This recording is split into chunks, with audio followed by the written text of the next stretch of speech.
ایک بہت سخت دباؤ اور جبر ہے آپ کے اوپر، تو ایسے موقع پہ ایسا کام کرنے کی ضرورت ہے جس سے آپ کو ثابت قدمی ملے اور اللہ کا قرب حاصل ہو. تو اس کا سب سے بہترین طریقہ قرآن کہتا ہے نماز. یعنی اے نبی صلی اللہ علیہ وسلم آپ نماز کو مضبوطی سے تھامیے تاکہ آپ کو ثابت قدمی ملے، آپ کو اللہ کا قرب ملے. کیونکہ جس اللہ کے لیے کام کیا جا رہا ہے نا، جب تک اس اللہ سے رشتہ مضبوط نہیں ہوگا تو اس کام میں آپ ثابت قدم نہیں رہ سکتے. اور اللہ سے رشتہ مضبوط کرنے کا سب سے بڑا ذریعہ نماز ہے. اس لیے قرآن کہتا ہے اقیم الصلاۃ، آپ نماز قائم کیجئے لدلوک الشمس، سورج کے ڈھلنے کے وقت.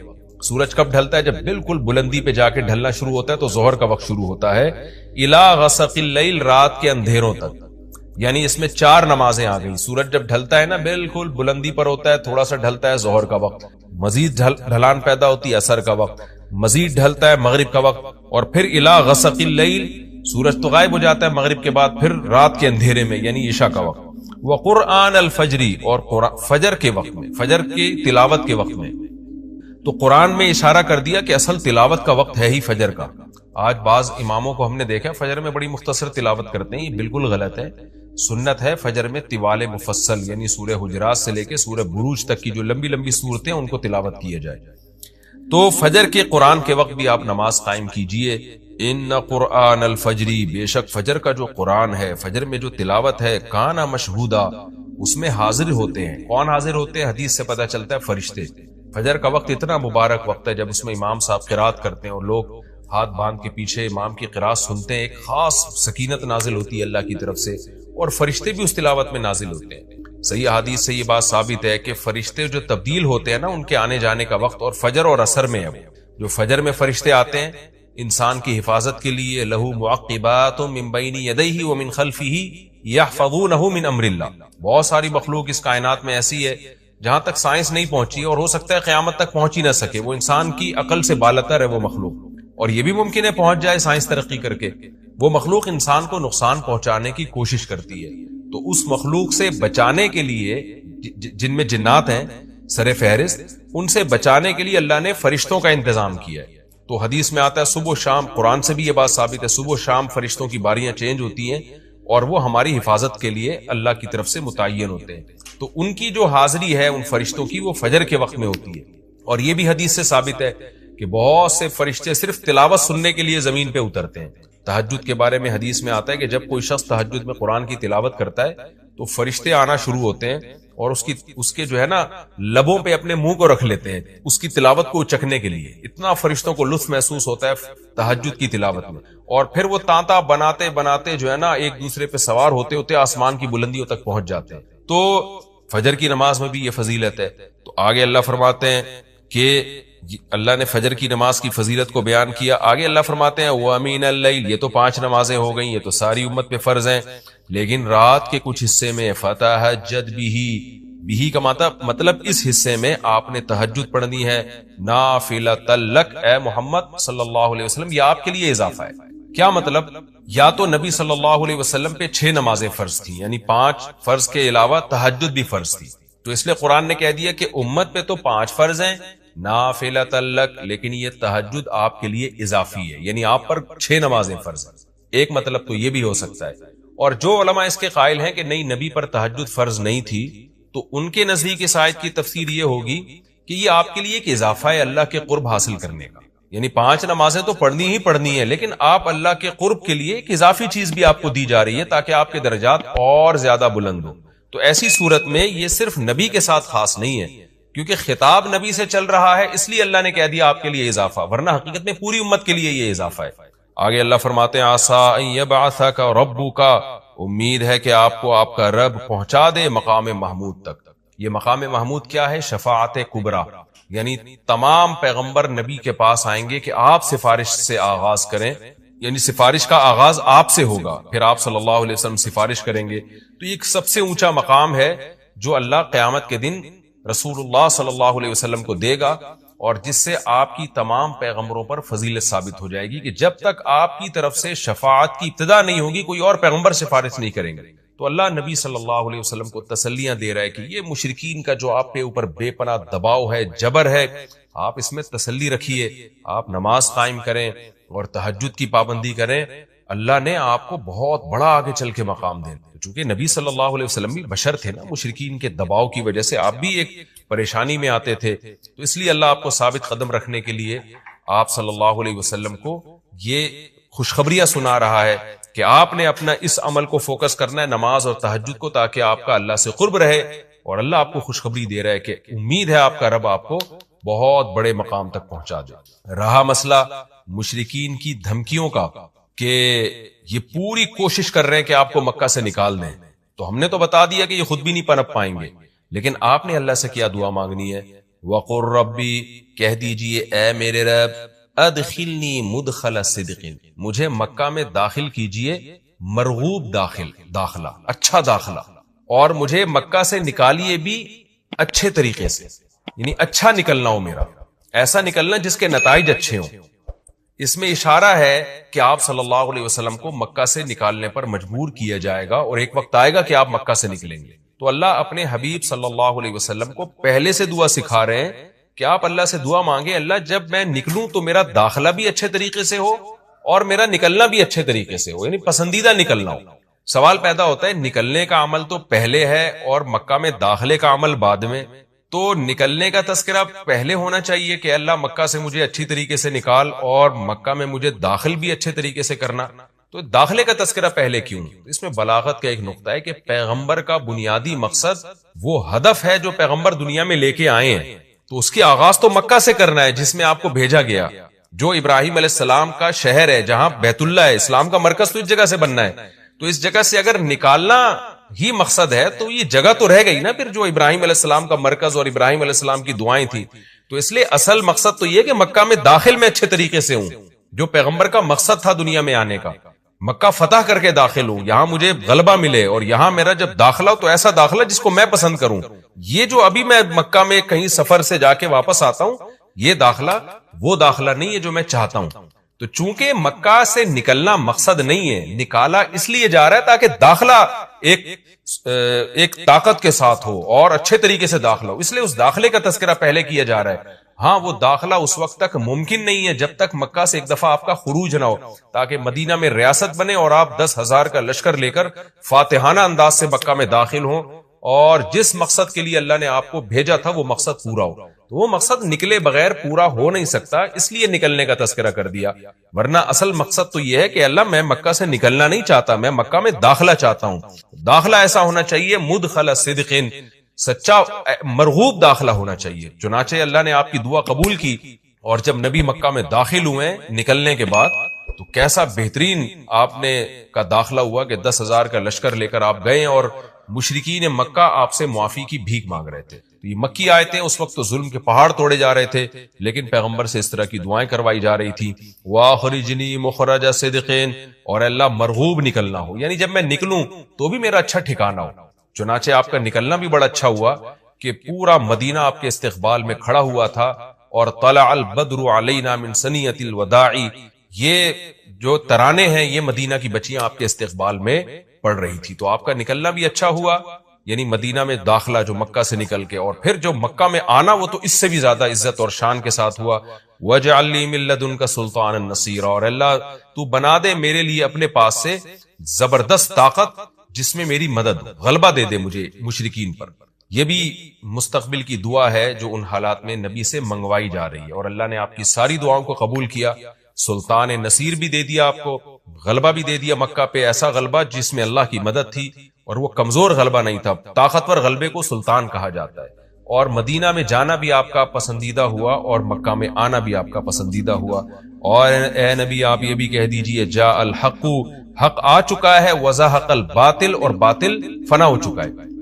حالانکہ جس وقت یہ دعا منگوائی جا رہی تھی باطل فنا نہیں ہوا تھا، لیکن ماضی سے جب کسی چیز کو تعبیر کیا جاتا ہے تو یہ بتانے کے لیے گویا یہ کام ہو چکا ہے، حالانکہ ہوا نہیں، ہوگا، لیکن نبی کی زبان سے نکلوایا جا رہا ہے کہ آپ مشرکین میں اعلان کر دیں کہ بس یہ کام ہو چکا ہے، حق آ گیا، باطل ختم، اور یعنی ہوگا تو فیوچر میں، لیکن گویا ابھی ہو چکا ہے۔ اتنا یقینی ہے کہ میں تمہیں اس کی پہلے سے خبر دے چکا ہوں کہ باطل اب پنپنے نہیں پائے گا، کیونکہ حق اب آ چکا ہے۔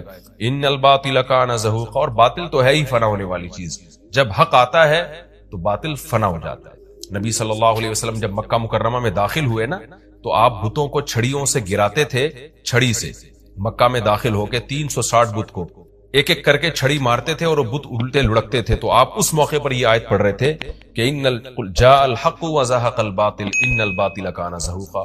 کیا کیفیات بنتی ہوں گی صحابہ کی اور پیغمبر کی اس وقت کہ جو خوشخبری ان کو 13 سال پہلے دی گئی تھی، کئی سال پہلے دی گئی تھی اور یقینی دی گئی تھی کہ یہ ہو چکا، تو اللہ نے اپنی آنکھوں سے دکھا دیا کہ کیسے بتوں کو بیت اللہ سے نکالا جا رہا ہے اور اللہ کے گھر کو کیسے شرک سے پاک کیا جا رہا ہے. وَنُنَزِّلُ مِنَ الْقُرْآنِ مَا هُوَ شِفَاءٌ وَرَحْمَةٌ لِّلْمُؤْمِنِينَ. اور قرآن کہہ رہے ہیں ہم قرآن نازل کرتے ہیں جس میں مومنین کے لیے شفا ہے.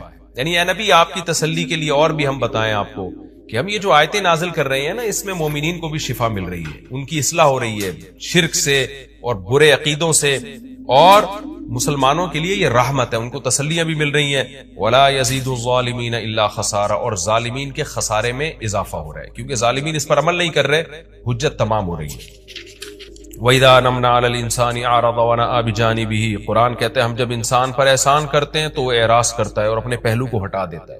نعمت ملنے کے بعد بجائے اللہ کے قریب ہونے کے اللہ سے دور ہوتا ہے. وَإِذَا مَسَّهُ الشَّرُّ. اور جب انسان کو کوئی مصیبت پہنچتی ہے كَانَ يَئُوسًا. تو مایوس ہونے لگتا ہے. یعنی انسان کے بارے میں شکایت کی جا رہی ہے کہ اس کا اللہ پر ایمان نہیں ہے. پیغمبر کا مقصد ہے اللہ سے جوڑنا. تو یہ جو مشرکین ہیں جو اللہ کو نہیں مانتے، یہ خوشیوں میں بھی اللہ کو بھولتے ہیں اور غم میں بھی اللہ کو بھولتے ہیں، اسباب کو دیکھتے ہیں. لہٰذا جب اسباب کو آپ دیکھتے ہو اور پریشانی آتی ہے تو اسباب بتا رہے ہوتے ہیں پریشانی دور نہیں ہو سکتی، تو مایوس ہونے لگتے ہیں، ڈپریشن میں جاتے ہیں. اور جب خوشی آتی ہے تو اپنا کمال سمجھتے ہیں لہذا اترانے لگتے ہیں اور خدا سے دور ہو جاتے ہیں. تو اے نبی ان سے کہہ دیجئے کل یعمل علی شاکلتی. ہر شخص اپنی نیچر کے مطابق عمل کر رہا ہے. اچھے لوگ کیا کرتے ہیں کہ جب انہیں خوشی ملتی ہے تو شکر ادا کرتے ہیں اور غم آتا ہے تو مایوس نہیں ہوتے، ان کو پتا ہے غم اللہ دور کر سکتا ہے. فَرَبُّكُمْ أَعْلَمُ. تمہارا رب خوب جانتا ہے بِمَنْ هُوَ أَهْدَىٰ سَبِيلًا. کون ان دونوں فریقوں میں سیدھے راستے پر چل رہا ہے، جو غموں میں مایوس ہو اور خوشیوں میں اترانے لگے خدا سے دور ہو جائے وہ گمراہی والے راستے پر ہے، اور جو خوشیوں میں اللہ کے قریب آئے شکر ادا کرے. کہتا ہے اقیم الصلاۃ لدلوک الشمس الی غسق اللیل.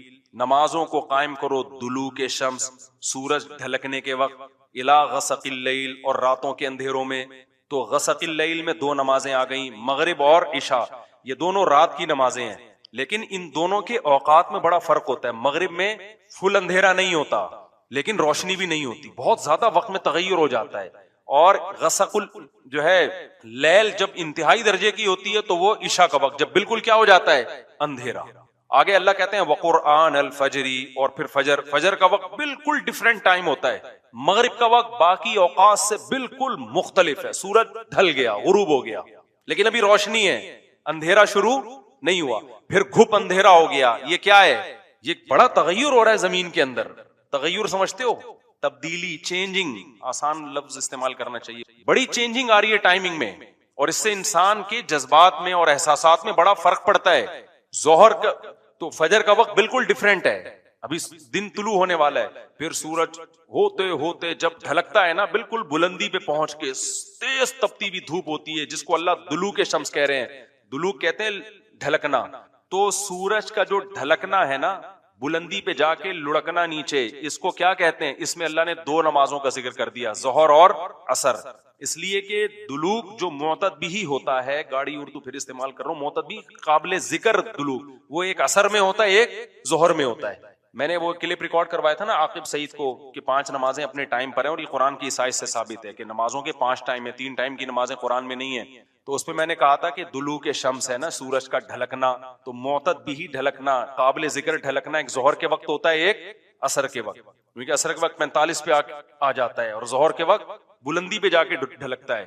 تو اس کے نیچے کے لوگوں کے کمنٹس آئے ہوئے تھے کہ اگر قرآن کا یہ مطلب ہے ڈھلکنے کے وقت تو پھر تو ہر وقت سورج ڈھلک رہا ہے. سمجھ میں آیا پاگل کسے کہتے ہیں؟ یہ ہے مجتہدین. یعنی ان کا دعویٰ یہ تھا کہ 3 وقت ہیں نماز کے قرآن میں، ظہر ہے اور عشاء ہے اور فجر ہے. تو 3 وقت سے یہ ثابت کرنا چاہتے ہیں کہ ظہر اثر ملا کے پڑھ لو اور مغرب عشاء ملا کے پڑھ لو. اصل میں 3 ٹائم ہے، یہ غلط ہے.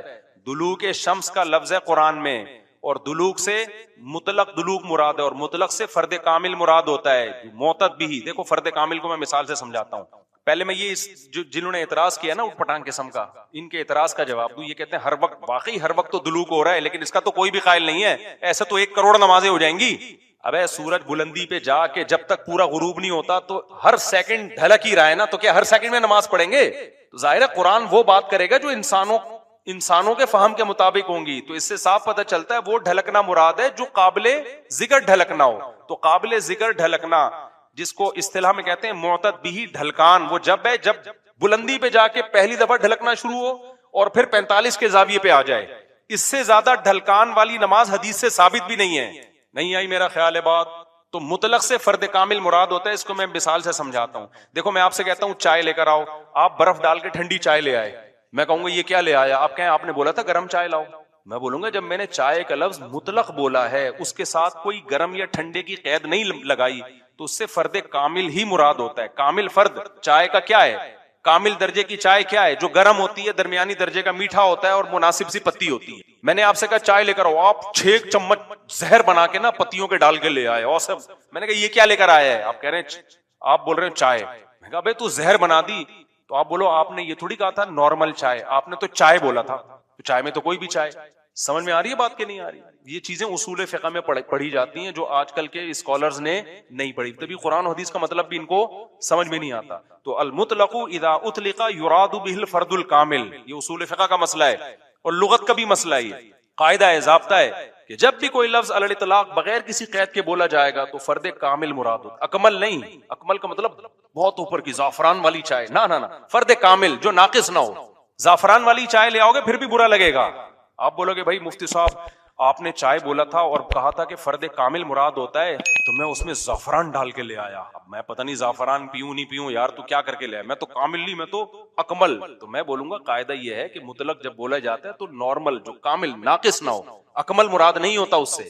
سمجھتے ہو؟ تو یہ قاعدے قرآن و سنت پہ بھی جاری ہوتے ہیں، کیونکہ اللہ میاں نے بھی تو کلام کیا ہے نا، نبی نے بھی تو کلام کیا ہے. تو نبی کے کلام میں بھی وہی لغت کے قاعدے چلیں گے جو عام قاعدے ہیں. سمجھتے ہو گے نہیں سمجھتے؟ تو اب دیکھو قرآن کہہ رہے اقیم الصلاۃ لدلوک الشمس، سورج کے ڈھلکنے کے وقت. تو ڈھلکنے سے فرد کامل جو کامل درجے کا ڈھلکنا ہے، تو کامل درجے کا ڈھلکنا ایک جب بالکل بلندی پہ جا کے ڈھلکنا شروع ہوتا ہے، اس کو کہتے ہیں ڈھلکنا، پہلی دفعہ جب ڈھلکنا. اور دوسرا جب 45 کے زاویے پر جو عصر کے قریب کا ٹائم ہے جس میں سورج میں تغیر پیدا ہونا شروع ہو جاتا ہے، تو یہ ڈھلکنا ہے. تو اب جب بھی زمین میں کوئی نیا ٹائم داخل ہوتا ہے نا، تو اللہ کہتے ہیں کیا کرنا ہے؟ سب سے پہلے اللہ کا شکر. تبھی علماء نے اصول فقہ کی کتابوں میں لکھا ہے کہ نمازوں کے جو اوقات ہیں نا، یہی نماز کا سبب ہے. سمجھتے ہو؟ اللہ میاں نے نمازوں کے اوقات کو نماز کا سبب بنا دیا. اب اس بات کو بھی سمجھو، اصل میں نماز کا سبب ہے اللہ کے احسانات. نماز جو ہم پڑھتے ہیں اس کا اصل سبب کیا ہے؟ اللہ کے احسانات. اب اللہ کے احسانات تو 24 گھنٹے ہیں، تو کیا 24 گھنٹے پڑھتے رہیں؟ ظاہر ہے اس میں حرج ہے. تو اللہ میاں نے کیا کیا؟ اللہ میاں نے بولا دیکھو شریعت کا ایک اصول ہے. ابھی کیا تمہیں پورا اصول فقہ بیٹھا کے سمجھاؤں میں، لیکن کیا کریں، سمجھائے بات سمجھ میں آتی نہیں. دیکھو شریعت کا اور کامن سینس کا بھی ایک اصول کہ جب کسی، پہلے میں مشکل اردو میں سمجھاتا ہوں پھر ایکسپلین کروں. جب کسی حکم کا مدار حقیقت کسی حقیقی سبب پہ رکھنا ممکن نہیں ہوتا نا، تو سبب ظاہر پر حکم کا مدار رکھا جاتا ہے. مشکل ہے مجھے پتا ہے، آسان کر کے سمجھا رہا ہوں. دیکھو ہم جو سفر میں 2 رکعتیں پڑھتے ہیں، اس کی اصل وجہ ہے مشقت. کیوں ہم 2 رکعتیں پڑھتے ہیں؟ بھائی ٹینشن ہے سفر میں. اللہ نے نماز کیا کر دی کہ بھئی سفر میں آدمی ایسے راحت میں نہیں ہوتا جیسے گھر میں ہوتا ہے نا. تو اللہ میاں نے کیا حکم دیا کہ بھئی کتنی پڑھنی ہے؟ 2 پڑھنی ہے. تو اصل جو وجہ ہے نا سفر میں 4 کی 2 جو اللہ نے کر دی ہیں، اس لیے کہ سفر میں آدمی اتنی خوشی اور راحت میں نہیں ہوتا بلکہ تھوڑی سی ٹینشن میں ہوتا ہے. لیکن اگر اللہ تعالیٰ یہ کہتے کہ ٹینشن ہی پر حکم کا مدار ہے، تو یہ ٹینشن کم ہونے کے بجائے بڑھ جاتی. وجہ اس کی ہے کہ ہم سوچتے رہتے پتہ نہیں مجھے سفر میں ٹینشن ہو بھی رہی ہے کہ نہیں ہو رہی ہے. بعض دفعہ لوگ سفر میں گھر کی نسبت زیادہ خوش ہوتے ہیں. آپ جا رہے ہو جہاز میں یا ٹرین میں، بڑا مزہ آ رہا ہے، آدمی کو یار اللہ میاں نے تو کہا تھا ٹینشن کی، اب تو ٹینشن نہیں ہو رہی. تو وہمی تو ویسے ہی بڑھ جاتا وہمیوں کا پروگرام نا. وہ تو سارا جو 6 گھنٹے جس کا وضو نہیں ہوتا، وہ یہ کیسے سوچے گا کہ مجھے ٹینشن ہو رہی ہے کہ نہیں ہو رہی. پھر اگر ہو رہی ہے تو کتنے کلو ٹینشن ہو رہی ہے. بعض دفعہ ہو رہی ہے لیکن آدمی کہتا ہے یار اتنی تو مجھے گھر میں بھی ہوتی ہے، یا ہو سکتا ہے نہیں ہوتی ہے. تو اسلام ان بکھیڑوں سے نکال کے اللہ میاں نے کیا کیا؟ بھائی سفر سبب ہے ٹینشن کا، اور ٹینشن سبب ہے نماز کا. تو اصل سبب تو ٹینشن ہے, لیکن اگر ٹینشن پہ میں نے ڈال دیا نا مدار, تو یہ ٹینشن کم نہیں ہوگی, بڑھے گی. لہذا سفر پہ ڈال دیا میں نے, اب سفر ہوگا تو چھوڑ دو, ٹینشن ہے یا نہیں وہ دو پڑا کرو. نہیں یہ بات میرا خیال ہے. تو یہ ٹینشن سے بچانے کے لیے اللہ نے کہہ دیا اب سفر میں چاہے انجوائے بھی کر رہا ہوں نا آدمی, تو بھی ہم کتنی پڑھتے ہیں, 2 پڑھتے ہیں, اور مقام پہ جتنی مرضی ٹینشن میں ہوں پھر بھی پوری 4 پڑھتے ہیں. تو یہ اصول, اور یہ دنیا میں بھی یہ اصول چلتے ہیں, سمجھتے ہو کہ نہیں سمجھتے؟ تو یہاں بھی اللہ نے کیا کیا, اللہ میاں نے فرمایا اصل میں تو تم پہ نماز فرض ہے اس لیے کہ میرے احسانات تم پر بہت ہیں. اب وہ احسانات تو ہر وقت بولو ہوتے رہتے ہیں. اب ہر وقت احسانات ہیں تو اب ہر وقت پڑھتے ہیں نماز, وہ تو ناممکن ہے. تو اللہ میاں نے کہا کہ بھائی دیکھو, اللہ کے احسانات میں جو تجدد ہوتا ہے نا, جدت آتی ہے, وہ ٹائم کے لحاظ سے آتی ہے. ہماری پوری زندگی کا نظام کس سے چل رہا ہے, ٹائم سے چل رہا ہے. تو وقت جیسے ہی تبدیل ہوتا ہے نا, ایک نئی نعمت کا ظہور ہوتا ہے. تو تبدیلی وقت پہ حکم کا مدار رکھ دیا اللہ تعالیٰ نے. ٹائم جیسے جیسے چینج ہوگا تو سمجھ لو کہ اللہ کی نئی نعمت مل رہی ہے تمہیں, تو اس نئی نعمت پہ شکرانے کے لیے تم نے کیا کرنا ہے, نماز پڑھنی ہے.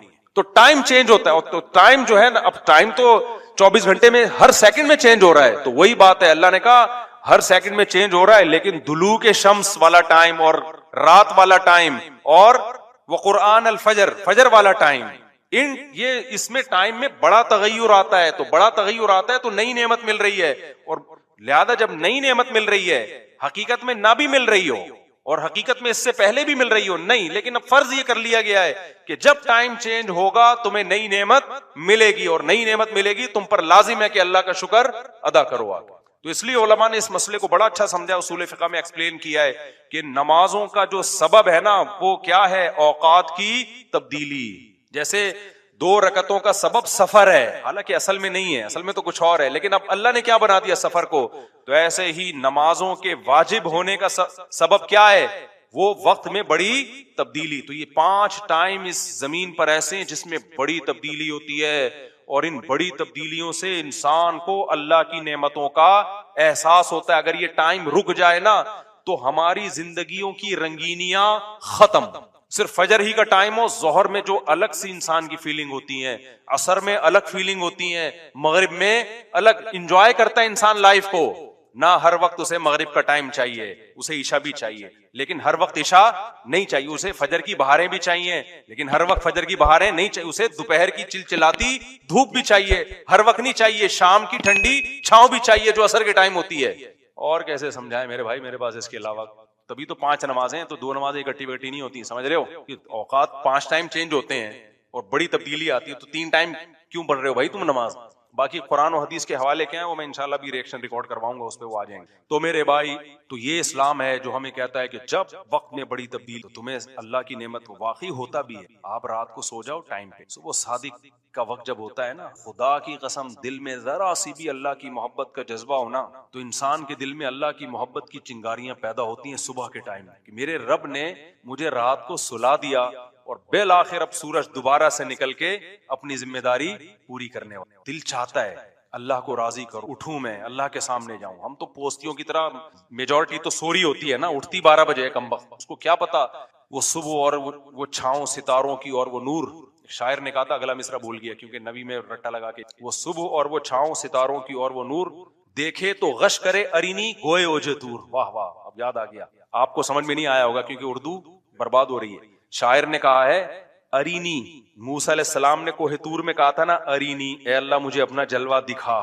تو گوئے اوج تور, تور کے پہلو سے جو آواز آئی تھی نا ارینی, تو وہ والا منظر, وہ روحانی منظر ہوتا ہے, وہ صبح اور وہ چھاؤں ستاروں کی اور وہ نور. یعنی ستاروں کی چھاؤں کے بعد جب صبح پیدا ہوتی ہے نا, تو وہ کوہ طور والا منظر, روحانی منظر پیدا ہوتا ہے جب کوہ طور سے موسیٰ علیہ السلام کی ارینی کی آواز آئی تھی. شاعروں کا تخیل ہوتا ہے, کوئی میرے پہ توہین کا فتویٰ نہ لگا دینا. تو فتوے مارکیٹ میں توہین کے آج کل بہت ہلکے چل رہے ہیں. تو ہم اپنے بیان کی طرف چلتے ہیں.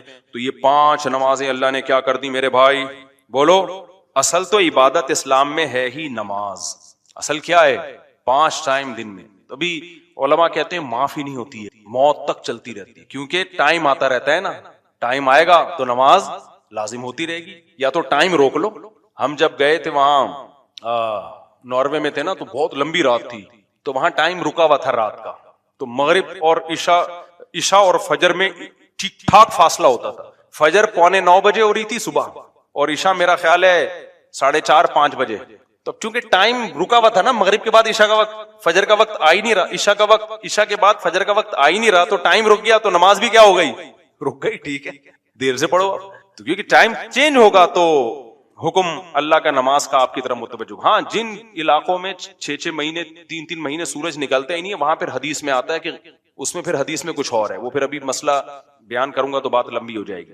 یہ ان جگہوں کی بات ہے جہاں دلوک شمس ہو رہا ہے, سورج نکلتا ہے اور 24 گھنٹے کے اندر غروب ہو جاتا ہے, تو وہاں پھر نمازیں کس طرح ہی پڑھی جائیں گی, ٹائم کے ساتھ اللہ نے اس کو جوڑ دی. تو اسی طرح جو اصل تو میرا موضوع رمضان تھا, ہم کہاں نکل گئے, تو میرے بھائی اسی طرح اللہ تعالیٰ اپنا اور بندوں کا ریلیشن پریکٹیکلی دکھانے کے لیے, ثابت کرنے کے لیے کہ مجھے مانتے ہو سچی مچی کے یا اوپر سے, تو اللہ میاں عملی طور پر قربانیاں دلواتے ہیں ہم سے. تو ان میں سب سے بڑی قربانی نماز ہے, اس کے بعد اللہ نے سب سے بڑی قربانی رکھی ہے روزے کی. نماز کے بعد ہے یہ, لیکن یہ بھی کم نہیں ہے. دنیا کے کسی مذہب میں آپ نے کسی کو 1 مہینہ بھوکا رہتے نہیں دیکھتے. جو فاسٹنگ کرتے ہیں نا ڈاکٹروں کے مشوروں سے, وہ بھی اتنی لمبی فاسٹنگ نہیں کرتے, اور کرتے بھی ہیں تو اس لیے صحت اچھی ہو تاکہ اور کھا سکیں. کیا خیال ہے بھائی, یہ لمبا عرصہ جی سکیں. مسلمان جو روزہ رکھتا ہے اس میں اس کی نیت صرف اور صرف کیا ہے, اللہ کی رضا. تبھی بعض دفعہ روزہ رکھنے سے صحت کو نقصان کا بھی خطرہ ہوتا ہے, لیکن اگر بیمار ہونے کا خطرہ ہو تو آپ روزہ چھوڑ سکتے ہیں, کمزور ہونے کا خطرہ ہو تو روزہ نہیں چھوڑا جا سکتا. تو ڈاکٹروں کی فاسٹنگ ہوتی ہے کمزور کرنے کے لیے نہیں, صحت مند بنانے کے لیے, لیکن جو اسلام آپ سے فاسٹنگ کروا رہا ہے وہ صرف اللہ کی رضا کے لیے. اس میں بعض دفعہ آپ کی صحت یعنی آپ کی باڈی کمزور ہو رہی ہوتی ہے.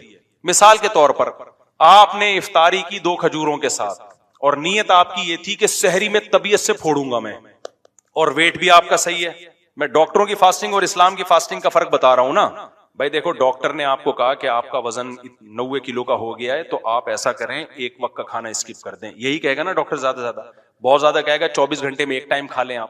کیا خیال ہے, یہ تو نہیں کہے گا کہ 48 گھنٹے میں 1 ٹائم کھائیں. کیا خیال ہے. اب کیا کیا, اور آپ کا وزن, اور جس کا وزن 60 کلو ہے اس کو تو یہ مشورے بھی نہیں دے گا. لیکن اسلام کیا کہتا ہے, بچہ جب بالغ ہو جائے تو اس کا وزن بے شک 45 کلو ہو, بھلے 30 کلو ہو, بھلے 35 کلو ہو, بھلے 25 کلو ہو. 25 کلو کے بھی ہوتے ہیں کراچی میں جو گٹکے والے ہیں, آپ ان کو ترازو میں رکھ کے دیکھیں. حقیقت بتا رہا ہوں, جو گٹکا کھاتے ہیں نا, سگریٹ پی رہے ہیں کراچی کے لونڈے لپاڑے, ان کو ترازو کے ایک پلڑے میں رکھیں, ہو سکتا ہے وہ جھکے ہی نہیں پلڑا, دوسرے پلیٹ پہ وزن رکھنے کی ضرورت ہی نہ ہو. شف والی سرکار کو بلائیں, وہ دوسرے پلڑے پہ شف کرے گی, وہ شف نیچے چلی جائے گی اور یہ اوپر چلا جائے. تو ایسا باریک سا لڑکا بھی جب بالغ ہو گیا تو رمضان کے روزے اس کو رکھنے پڑیں گے. اب ایسا باریک آدمی جس کو ڈاکٹر کہہ ہی نہیں رہے کہ وزن کم کرو, اس کو تو فاسٹنگ کا کہہ ہی نہیں رہے ہیں. اب کیا ہوا, اس نے افطاری میں 1 کھجور پہ روزہ افطار کر لیا, یہ سوچ کے کہ سحری میں منڈ کے پھوڑوں گا, اور سحری میں اس بیچارے کی آنکھ. ڈاکٹر صحت کے پوائنٹ آف ویو سے کہیں گے کہ تم روزہ نہیں رکھو. مفتی صاحب کیا کہیں گے, تمہارے باپ کو بھی رکھنا پڑے گا جب تک موت کا خوف نہ ہو یا بیمار ہونے کا خوف. بیمار تو وہ ہوتا ہے جس کو شوگر ہو, اس کی شوگر ڈاؤن ہونے کا خطرہ ہوتا ہے. نارمل آدمی بھوک سے مرتا نہیں ہے, نہ بیمار ہوتا ہے, پتہ ہے آپ کو, تڑپے گا, کمزور ہو جائے گا, مرے گا نہیں. بھوک سے مرنا بہت مشکل کام ہے, بہت مشکل کام ہے, بہت ٹائم تک بھوکا رہے گا تب جا کے مرے گا. ہاں, شوگر کا پیشنٹ تو ایک الگ بات ہے, اس کا شوگر ڈاؤن ہو جاتی ہے ایک دم. تو مفتی کیا کہے گا, اسلام کیا کہے گا, نہ بھائی تو مسافر ہے تو چھوڑ سکتا ہے, تو بیمار ہے یا بیمار ہونے کا خطرہ ہے, غالب گمان ہو, صرف خطرہ بھی کافی نہیں ہے, غالب گمان ہو, ورنہ خطرہ تو ہر وقت ہر آدمی کو ہوتا ہے بیمار ہونے کا, ایسے موہوم خطروں کا اعتبار نہیں ہوتا. تو پتہ ہے چلا بھائی یہ روزہ کس کی خاطر رکھ رہا ہے, وہ الگ بات ہے, ضمن اس کی صحت بھی پھر اللہ اچھی کر دیتا ہے روزے کی بات. لیکن یہ قربانی مسلمان کس کے لیے دے رہا ہے میرے بھائی, اللہ کے لیے دے. اور اگر فاسٹنگ ڈاکٹروں کے ہم صحت کے لیے کر رہے ہوتے تو پھر یہ ٹائم تو ہے ہی نہیں نا. صبح ہمیں 3 بجے اٹھنے کی کیا ضرورت تھی, ڈاکٹر کہتے ہیں دوپہر 12 بجے کھاؤ, اگلے دن 12 بجے کھا لو, وہ زیادہ آسان ہے. اللہ میاں ایسے ٹائم پہ کھانا کھلواتے ہیں جب پوری دنیا میں ہمارے علاوہ کوئی بھی دنیا میں نہیں کھا رہا ہوتا. اس ٹائم پہ کوئی 3:30-4 بجے پوری دنیا میں جاپانیوں کو بھی نہیں ہم نے دیکھا, وہ بھی فجر کے ٹائم جا کے ناشتہ واشتہ کرنے کا سوچ رہے ہوتے ہیں. تو یہ رمضان ہے کیا, اللہ ہلا دیتا ہے, کیونکہ ہم اللہ کو بھولنے لگتے ہیں. تو اللہ فجر کے وقت میں ہمیں ہلا دیتا ہے کہ جاؤ اللہ کے ہاں حاضری دو. پھر ہم اللہ کو بھول جاتے ہیں. اللہ ظہر میں دوبارہ مؤذن سے اذان کہلواتا ہے, بھائی میں سب سے پہلے ہوں. سب سے پہلے کون ہوں؟ میں ہوں. پھر ہمیں اللہ یاد آتا ہے. انسان کی طبیعت میں بھول ہے, پھر بھول جاتا ہے اللہ کو. اللہ بھی اثر میں کیا کرتے ہیں, چل بھائی دوبارہ آ جا. تو اسی طرح پھر اللہ میں اب یوز ٹو ہو جاتا ہے نمازی. جب یوز ٹو ہو گیا تو اللہ کہتے ہیں عبادت کا اسٹائل چینج کرو. اب کیا کرو, نماز سے تو عادی ہو گیا نا, صبح آ رہا ہے آٹومیٹیکلی, تو پھر تجھے خود بھی نہیں پتا میں کیوں جا رہا ہوں. تو اللہ میاں کہتے ہیں اب تھوڑی ہلچل ضروری ہے, تو پھر خدا کو بھول رہا ہے, تیری تو عادت پڑ گئی ہے نماز پڑھنے کی, عادت پڑ گئی ہے. تو اب اللہ کہتے ہیں اب تھوڑا سا ڈیفرنٹ, اب کیا کر, ایک بالکل الگ نوعیت کا کام کرنا ہے. میری خاطر 1 مہینہ کھانا پینا چھوڑ دے. پھر ہل جاتا ہے. تبھی تو دیکھو رمضان میں جو روزے رکھتے ہیں, اللہ کی محبت کیسی دوبارہ سے پیدا ہوتی ہے کہ نہیں ہوتی. احساس ہوتا ہے یار ہم مسلمان ہیں. اور آخری عشرے میں تو کتنا ہی گناہگار سے گناہگار ہو وہ بھی مسجد میں آ جاتا ہے. تو یہ اللہ میاں نے ہلایا ہوتا ہے ہمیں, ایک الگ انداز سے قربانی لے رہا ہے اللہ میاں. حج میں الگ انداز سے قربانی ہے.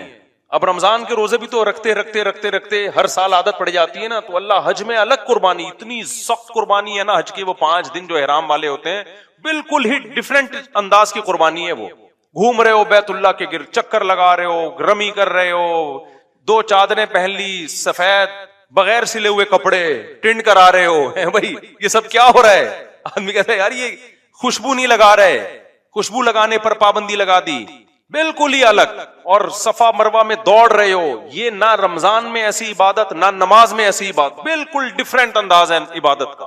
بقرعید میں اللہ بالکل ایک الگ جانور لالا کے کاٹو میرے نام پہ, یہ نہ حج میں اس ٹائپ کی عبادت ہے, نہ عمرے میں, نہ رمضان میں, نہ نماز میں, وہ بالکل الگ. تو یہ اللہ میاں جو ہم سے کروا رہے ہیں نا, یہ بتانے کے لیے کہ میں تمہاری زندگی میں ان رہوں. سمجھتے ہو کہ نہیں سمجھتے؟ تو کامیاب وہی ہوگا جس کی زندگی میں اللہ ان ہوگا, اور جس نے اللہ کو اپنی زندگی سے آؤٹ کیا تو وہ جنت سے کیا ہو جائے گا, آؤٹ. اللہ کہے گا کہ جنت میں ان ہونے کے لیے ضروری ہے کہ دنیا میں تم مجھے اپنی لائف میں ان رکھ. کل خاتون نے مسئلہ پوچھا, وہ کہنے لگی وہ نام نہیں لے رہی اپنے رشتے کا نا, بس یہ بتا کے بیان ختم کرتا ہوں. تو خلاصہ ہی نکلا کہ روزے رکھ لیا کرو تمیز سے, ٹھیک ہے نا, ابھی سے نیت کرو, اور نفلی روزوں کی عادت ڈالا کرو. پیر جمعرات کا روزہ ہو گیا, تو ہمیں اللہ سے تعلق کو ہم نے دکھانا ہے. اللہ خالی پیلی زبانی باتیں نہیں مانتا, اور یہ اسلام کا ہم پر احسان ہے کہ ہمیں جب اللہ کا تعارف کروایا نا, تو اللہ کے تعارف کے ساتھ پھر اس نے ہمیں اللہ سے ریلیشن مضبوط کرنے کا طریقے بھی بتائے ہیں, اور بتایا کہ جب اللہ کو مانو گے تو پھر وہ والا مانو گے جیسا ماننے کا حق ہے. اس سے ہی تو اللہ کی محبت پیدا ہوگی, ورنہ وہ والا ماننا جو غیر مسلم مانتے ہیں, اس ماننے نہ ماننے میں کوئی زیادہ فرق نہیں ہے. ایسا والا ماننا اللہ نہیں مانتا ہے. تو بھائی وہ میں بتا رہا تھا, خاتون نے نا مجھ سے, میں نے مسائل ریکارڈ کرواتا ہوں نا آسک والے چینل پہ, تو اس میں کسی نے پوچھا, وہ اپنے رشتے کا نام نہیں لے رہی کہ میرے شوہر نے مجھے کہا ہے کہ ان سے جو ہے نا ریزرو رہو, نام نہیں لے رہی. تو کہہ رہی ہے کہ وہ مجھے لگ رہا ہے وہ جٹھانی وٹھانی یا ساس واس ہے, ان سے میں نے جب بھی بنانے کی کوشش کی ہے انہوں نے مجھ سے توڑنے کی کوشش, ان کو جب بھی میں نے سمجھایا تو کیا میں ان سے میں نے کہا آپ ان کو اپنی زندگی سے ان کرنے کے بجائے, اپنی زندگی میں ان کرنے کے بجائے کیا کر دیں, نام نہیں لے رہی کہ کون ہے, جٹھانی ہے یا ساس ہے.